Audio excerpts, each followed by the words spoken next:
Praise the Lord. இன்று நம் ஆண்டவரை அறிகிற அறிவு.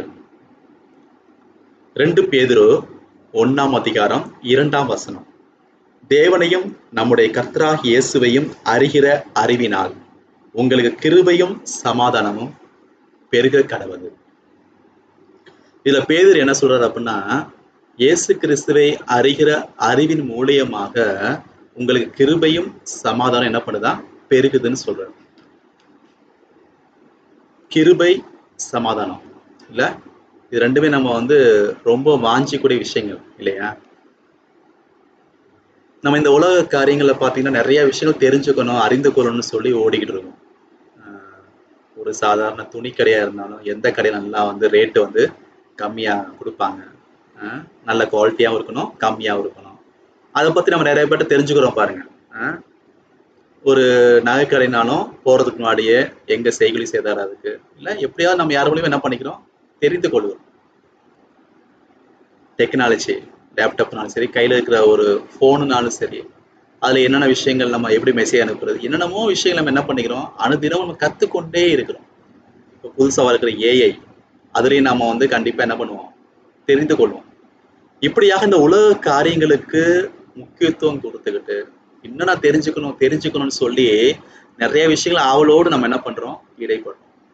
ஆனா இங்க பேதுரு சொல்றாரு, நீ ஆண்டவரை அறிகிற அறிவில என்ன நடக்குதுன்னா கிருபையும் சமாதானம் உனக்கு பெருகுதுப்பான்னு சொல்ற. பிலிப்பியர் 3ஆம் அதிகாரத்துல 8ஆம் வசனத்துல பாத்தீங்க அப்படின்னா பவுல் சொல்றாரு,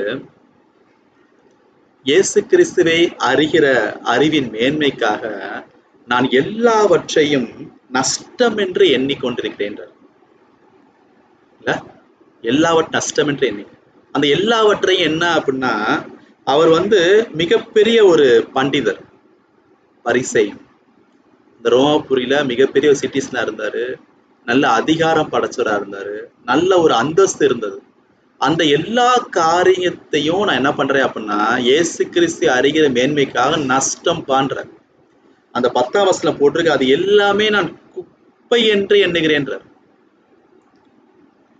அவரை அறிகிற அறிவின் மேன்மைக்காக அவர் எதெல்லாம் குப்பைன்னு சொல்றாரோ நம்ம அதுதான் பெரிய விஷயம் எடுத்துட்டு இருக்கோம். பவுல் இந்த விஷயத்துல எதெல்லாம் குப்பைன்னு சொல்றாரோ, எதெல்லாம் நஷ்டம்ன்றாரோ அதுதான் நம்ம என்ன பண்றோம், நான் லாபம், எனக்கு அதுதான் பெருசுன்னு நினைச்சு எண்ணிட்டு இருக்கோம். இல்ல, அதிகாரமா இருக்கட்டும், பொருளா இருக்கட்டும், பதவியா, எதுவா இருந்தாலும் நம்ம என்ன பண்றோம், அதுதான் பெரிய விஷயம் எடுத்துக்கிட்டு இருக்கோம். அதை காட்டிலும் அதை கொடுக்கக்கூடியவர் நம்ம ஆண்டவர் இயேசு கிறிஸ்து. அவரை அறிகிற அறிவில நாம் வளர்றோம். ஹல்லேலூயா. பவுல மாதிரி அந்த ஒரு அறிவு நம்மளுக்கு வேணும். ஏனோக்கு பாத்தீங்கன்னா 300 வருஷம் ஆண்டவரோடு நடந்தார். அந்த 300 வருஷமே இந்த உலகத்துக்காரையும் செஞ்சுக்கிட்டு தான் இருந்தார். அவர் குழந்தைகள் பிறந்தது, வாழ்க்கை நல்லபடியா வாழ்ந்தாரு.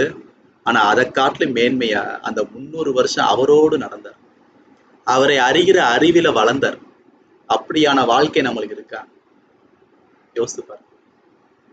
யோபுவோட வாழ்க்கையை பாத்தீங்க அப்படின்னா 1ஆம் அதிகாரத்துல பாத்தீங்க அப்படின்னா ஆண்டவர் பெர்மிஷன் கொடுக்குறாரு, சாத்தான்ட்ட போய் சரி போய் சோதிச்சுக்கப்பான்னு சொல்லி. அப்ப யோபுவோட பத்தி உங்களுக்கு தெரியும், நிறைய படிச்சிருப்போம். அவருடைய குழந்தைங்க போயிடுறாங்க, சொத்து எல்லாம் போயிருது இல்லையா? போன உடனே அவங்க ஒய்ஃப் சொல்றாங்க, நீ என்ன பண்ண, ஆண்டரை தூசிட்டு உயிரை விடுப்பான்ற. அப்ப அவர் யோபு சொல்றாரு, அவர் கொடுத்தாரு, அவர் எடுத்தாரு, நம்மளுக்கு என்ன இருக்குன்னு அமைதியா இருக்கு. ஆனா அதே அதிகாரங்கள் போக போக முன் நண்பர்கள் டார்ச்சர் பண்ணும்போது என்ன ஆயிருது அப்படின்னா ஆட்டோமேட்டிக்கா நம்ம எதுவும் பாவம் பண்ணிட்டோமோ, நான் எவ்வளவு நீதிமானா இருந்தேன், ஆண்டவர் போய் பண்ணிட்டாரு அப்படின்னு சொல்லி என்ன பண்றாரு, அவர் தன்னைத்தானே கஷ்டப்படுத்திக்கிறாரு, ஆண்டவரை வருத்தப்படுத்துறாரு. இல்ல, நம்மளும் பாத்தீங்க அப்படின்னா பல நேரங்கள்ல ஒரு சின்ன பிரச்சனை, ஒரு சின்ன காய்ச்சல், வைரஸ், ஃபீவர் அப்படி வந்துச்சு அப்படின்னா நம்ம என்ன முடிஞ்ச அளவுக்கு மேனேஜ் பண்ணிடுவோம். ஆனா அதை காட்டிலும் ஒரு பெருசா ஒரு ப்ராப்ளம் வருது, நோய்கள் வருதுன்னு என்ன பண்ணுவோம், நம்ம எதுவும் பாவம் பண்ணிட்டோமோ, ஆண்டவர் நம்மளை கைவிட்டாரோ, இல்ல பல விஷயங்கள் நம்ம யோசிக்கிறோம் பாருங்களேன். யோபும் அப்படிதான் பண்ணிக்கிட்டு இருந்தார். ஆனா அப்படிப்பட்ட யோபு 42ஆம் அதிகாரம் 2ஆம் வசனத்துல சொல்றாரு, தேவரே நீ சகலத்தையும் செய்ய வல்லவர், நீ செய்ய நினைத்தது ஒன்றும் தடைப்படாதுன்னு சொல்ற. எப்படி சொல்றாரு அப்படின்னா, யோபு 39, 40, 41 3 அதிகாரம் கடவுள் வந்து யோபோடு டைரக்டா பேசுறாரு. யாருமே அதுல வந்து இடைப்பட மாட்டாங்க. டைரக்டா கடவுள் வந்து பேசுறாரு யோபுட்ட. இந்த பூமி அஸ்திப்படுத்தப்படுத்தி யாருப்பா? அதுக்கு எந்த ஒரு தூணு எதுவுமே கிடையாது. ஒரு சாதாரண ஒரு பெரிய பில்டிங் கட்டுறாங்க அப்படின்னா எத்தனை தூண் போடுறோம் நம்ம இல்ல? ஆனா பூமிக்கு எந்த ஒரு தூணும் கிடையாது. ஆண்டவர் நிக்க வச்சிருக்காரு. எவ்வளவு சர்வ வல்லவர் இல்ல? அதையெல்லாம் அவர் எடுத்து சொல்லும் போது யோபுவால நிக்க முடியல. தேவர் நீ சகலத்தையும் செய்ய வல்லவர். நீ செய்ய நினைக்கிறது கூட என்ன பண்ணாது? தடைப்படாது என்று அறிந்திருக்கிறேன். அவர் யோபு ஆண்டவரை அறிந்து கொண்ட போது அவருக்கு ரெட்டிப்பான ஆசீர்வாதம் கிடைச்சு. யோபுவோட முன்னிலைமையை விட பின்னிலை எப்படி இருந்துச்சு? ரெட்டிப்பான ஆசீர்வாதம். நாமளும் ஆண்டவரை அறிந்து கொண்டோம்னா, முழுமையாக அறிந்து, அவர் இன்னார் என்று பவுல் சொல்றாரு, நான் ஆண்டவரை இன்னார் என்று அறிந்திருக்கிறேன்றார்.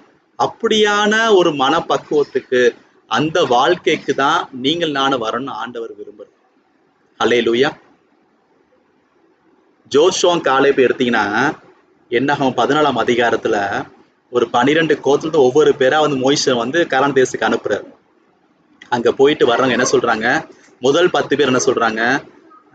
நல்ல தேசம்தான்ப்பா, ஆனா என்ன ஆயிருது, அதுல இருக்கிறவங்க எல்லாம் மிகப்பெரிய ராட்சஸா இருக்காங்க, நம்ம கண்டிப்பா அங்க போய் நல்லா இருக்க முடியாது, நம்மளை கொண்டு போட்டுருவாங்க அப்படி சொல்றாங்க.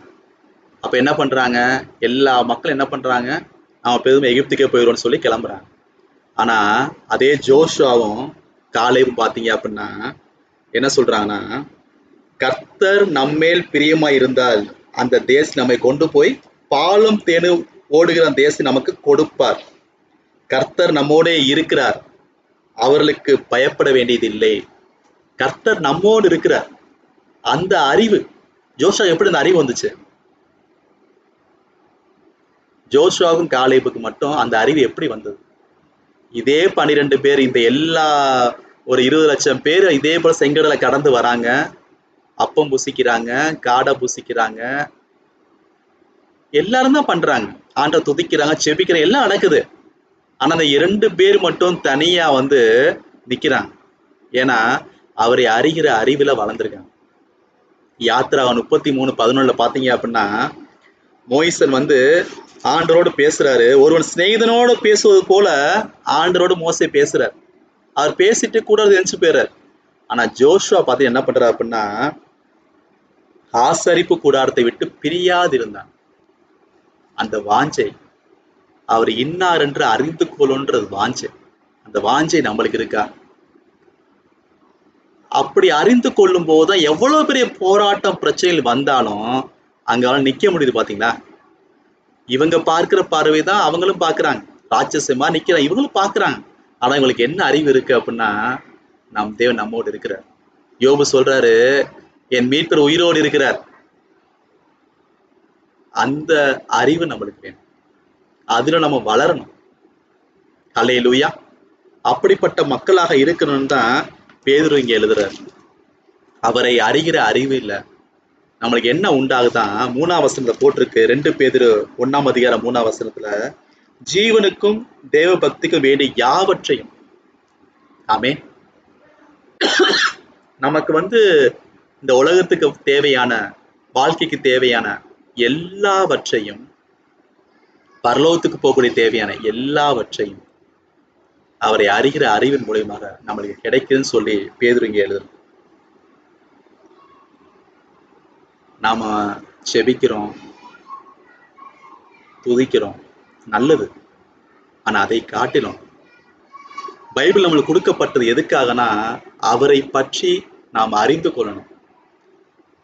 ஆரம்பத்துல இருந்து கடைசி வரைக்கும் இருக்கக்கூடிய எல்லா வார்த்தையும் கடவுளை பற்றி, இயேசு கிறிஸ்தை பற்றி அறிந்து கொள்வதற்காக கொடுக்கப்பட்டிருக்கு.